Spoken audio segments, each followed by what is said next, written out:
ভালো আমল আল্লাহ পরীক্ষা করে দেখবেন, কারা করে বেশি আমল দেখবেন না। তার মানে কি তাহলে বেশি আমল করা লাগবে না? এই স্লোগান দিয়ে অনেকে বয়া রইছে, নামাজ পড়ে লাভ নাই, নামাজের মতো নামাজ একবার পড়লেই হবে, রোজার মতো রোজা একবার রাখলেই হবে।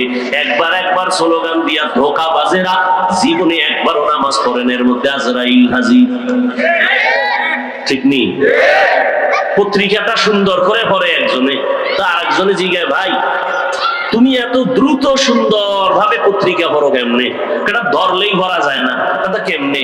এটা পড়তে গিয়া, সুন্দর হইতে গিয়া আমার কত চক সিলেট গেছে, কত কলমের কালি গেছে, কথা শুরু সরে আর ধাক্কা দিতে দিতে দিতে দিতে ঘুম শেষ, খানা শেষ, ফেনা উঠছে মুখে, এরপরে হঠাৎ করে ভালো হয়ে গেছে।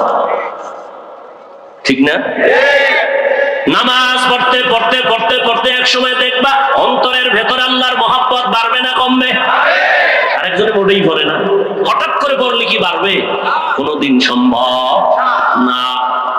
এরে আল্লাহর গোলাম, এজন্য নবী বলেন, আখলিস দীনাকা ইয়াকফিকাল আমালুল কলিল। তোমার ঈমান আকীদা পরিশুদ্ধ করো, অল্প আমল নাজাতের জন্য জরিয়া হয়ে যাবে। বেশি আমল করার নাম তাকওয়া না, ভালো আমল করার নাম তাকওয়া। বর্তমানে মানুষ তো আমল করতেই চায় না। এর মধ্যে আমার ভিন্ন আওয়াজ। একটা প্রবাদ আছে গ্রামে, এমনি তো নাচনেওয়ালা বুড়ি আর যদি পায় গোলের বাড়ি। মানুষ এমনি আমল করতে চায় না, আবার একদল টুপিওয়ালারা যদি ময়দানে বলে আমল বেশি লাগে না, বেশি আমল লাগে না।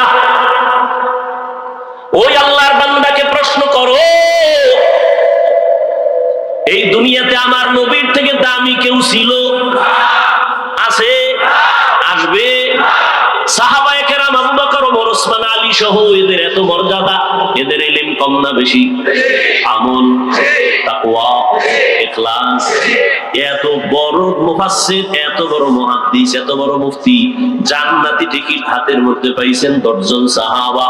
পাওয়ার পরেও ইতিহাস করে দেখো, এরা এত ইলম, এত আমল, এত তাকওয়ার পরেও তাহাজ্জুদ পড়ছেনি, ইশরাক পড়ছেনি, আওয়াবিন পড়ছেনি। ও আল্লাহর বান্দারা, এরা কত মজবুত! 3 দিনে একটা খতম, মাত্র 3 দিনে কোরআন করেছে এক খতম। আর আমরা 1 বছরেও 1 খতম দিতে পারি না, দাবি করে আহলে কোরআন। ভাইরা আমার, 3 দিনে 1 খতম, এক রাতে 300 রাকাত নফল নামাজ। কয় রাকাত? এক রাকাতের মধ্যে পুরো খতম, পুরো কোরআন পড়েছেন 1 রাকাতে। সুবহানাল্লাহ। না, কয় রাকাতে পুরো কোরআন? 1 রাকাতের ভেতরে পুরো কোরআন। নবী বলেন, আমি হুজরায় ঘুমিয়ে আছি, যদিও আমার ঘুমের নিয়ম হলো আমার চক্ষু ঘুমায়, আমার কলব ঘুমায় না। কার?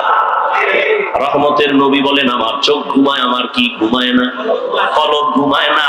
আমি হঠাৎ এসার করে আম্মা জান আয়েশার ঘরে নবী শুইয়া বললেন তন্দ্রাচ্ছন্ন, হঠাৎ করে কানের মধ্যে কান্নার আওয়াজ।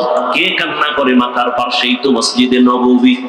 নবী একটু তাকায় দেখলেন একজন আল্লাহর গোলাম দাঁড়ায় নামাজে কাঁদতেছেন গভীর রাতে। নবী বের হলেন, নজর করে দেখেন কেউ না, নবীর কলিজার টুকরা জান্নাতি সাহাবী আবু বকর সিদ্দিক।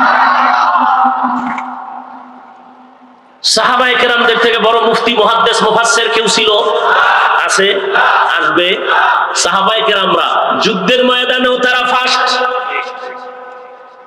সংসার পরিচালনায় তারা কামিয়াব, সিরিয়ালে তারা এক, জিহাদের ময়দানেও তারা এক, ব্যবসার লাইনেও তারা এক। আবু বকর ব্যবসা করেছেন, ওমর ব্যবসা করেছেন, ওসমান রাদিয়াল্লাহু আনহু ব্যবসা করেছেন। চাকরির লাইনে তারা এক, আবার রাতের বেলা নফল ইবাদতেও তারা এক। তারা যদি পারে, তুমি কেন পারবা না? পারবা না বইলে মনটারে দুর্বল জানাইয়া আল্লাহর কাছে কান্দো, আল্লাহওয়ালার কাছে দোয়া চাও, দরকার পারি না। কিন্তু লাগে না বইলা নিজের কপালটাও পুরিও না, উম্মতেরও দূরে সরায়া দিও না। পারি না এক কথা, আর আমল লাগে না এটা কি এক নি? লাগে না তুমি এই কথা কেন বলো? অন্তর ঝামেলা না, এজন্য অন্তরের চিকিৎসা করা দরকার। উলামায়ে আহলে হক হলেন এরা অন্তরের চিকিৎসক। ভাইরা আমার, শুরুতেই বলেছিলাম এই দেহটা আসল না রূহটা আসল। রূহ যখন চলে যায় সন্তান কাঁদে আমার আব্বা নাই, আম্মা নাই। ওই রূহটা কি ভিতরে জিনিস যে চলে গেল, আব্বা নাই চলে গেছে, বিষয়টা কি ভিতরে কি ছিল একবারও চিনলাম না, একবারও চিন্তা করলাম না। এই ভেতরের জিনিসটার চিকিৎসা করা দরকার। নবী বলেন ক্বালান নবিয়্যু সাল্লাল্লাহু আলাইহি ওয়া আলিহি ওয়া সাল্লাম আলা ইন্না ফিল জাসাদি লামুদগাহ ইযা সালুহাত সালুহাল জাসাদু কুল্লু ওয়া ইযা ফাসাদাত ফাসাদাল জাসাদু কুল্লু আলা ওয়া হিয়াল কলব। আল্লাহর নবী বলেন প্রত্যেকটা মানুষের ভেতর একটা গোশতের টুকরা আছে আলাদা। ওই টুকরা যখন ভালো থাকে পুরা মানুষটাই ভালো, ওই গোশতের টুকরা যখন খারাপ হয় পুরা মানুষটাই খারাপ। আল্লাহর নবী বলেন ওই টুকরাটার নাম হলো কলব, ওই টুকরার নাম হলো কলব। আল্লাহর নবী বলেন দুনিয়াতে যত মানুষ আসছে তাদের কলবটা আয়নার মতো স্বচ্ছ। ক্বালান নবিয়্যু সাল্লাল্লাহু আলাইহি ওয়া আলিহি ওয়া সাল্লাম মা মিন মাউলুদিন ইল্লা ইউলাদু আলাল ফিতরা ফাআবাওয়াহু ইউহাউদানিহি আও ইউনাসসিরানিহি আও ইউমাজ্জিসানিহি ইলা আখিরিল হাদিস আও কামা ক্বালান নবিয়্যু আলাইহিস সালাতু ওয়াস সালাম। নবী বলেন প্রত্যেকটা সন্তান তার ফিতরাতে ঈমানের আলো নিয়ে জন্মগ্রহণ করে, তার কলবটা পরিচ্ছন্ন ভালো। প্রত্যেকটা জিনিস নতুন অবস্থায় কি ভালো না? আপনি কাপড় কিনতে গেছেন, এখন কাপড়টা কিনার অবস্থায় কি ভালো, ব্যবহার করলে ময়লা লাগে না? লাগে না? ময়লা যেহেতু লাগবে পরিষ্কারেরও মেডিসিন আছে না নাই? আল্লাহ কলব দিয়েছেন পবিত্র। দুনিয়াতে যখন আসছো এই পবিত্র অন্তর এখন তোমার ময়লা হয়ে যায় বলে কেমনে? নবী বলেন গুনাহ করলে কলবের মধ্যে কালো কালো দাগ পড়ে, একটা গুনাহ করলে একটা দাগ পড়ে, দুই গুনাহ করলে দুইটা কালো দাগ পড়ে। এইভাবে কলবটা ময়লা হয়ে যায়। ময়লাওয়ালা অন্তরের চিকিৎসা নাও, মেডিসিন লাগাও। আল্লাহ দেওয়া কলবটা যদি গুনার কারণে ময়লা হয়, এই ময়লা পরিষ্কারের জন্য আগে লন্ড্রিওয়ালার কাছে যাও, ধোপাওয়ালার কাছে যাও। এই দুনিয়াতে কলবের ময়লা পরিষ্কারের ধোপা আর লন্ড্রি হলো উলামায়ে আহলে হকের সুহবাত। উলামায়ে আহলে হকের কাছে যাও, গেলে লাভ কি? শুনো পয়গম্বরের কথা। ক্বালান নবিয়্যু সাল্লাল্লাহু আলাইহি ওয়া আলিহি ওয়া সাল্লাম আলাইকা বিমুজালাসাতিল উলামা ওয়াসমা কালামাল হুকামা فإن الله تعالى لا يحيي القلب الميت بنور الحكمة كما يحيي الأرض الميتة بوابل المطر أو كما قال النبي عليه الصلاة والسلام। পয়গম্বর বলেন, লোকমানে হাকিম তার সন্তানের উপদেশ দিতেছেন, আমি নবীও তোমাদের সেই কথা রিপিট করে শোনাচ্ছি। ওলামায়ে কেরামদের মজলিসে বসবা, তাদের হিকমতপূর্ণ কথাগুলো শুনবা। লাভ কি হবে জানো? তাদের নজর যদি লেগে যায় আল্লাহ মুর্দা দিল জিন্দা দিলে পরিণত করে দিবে।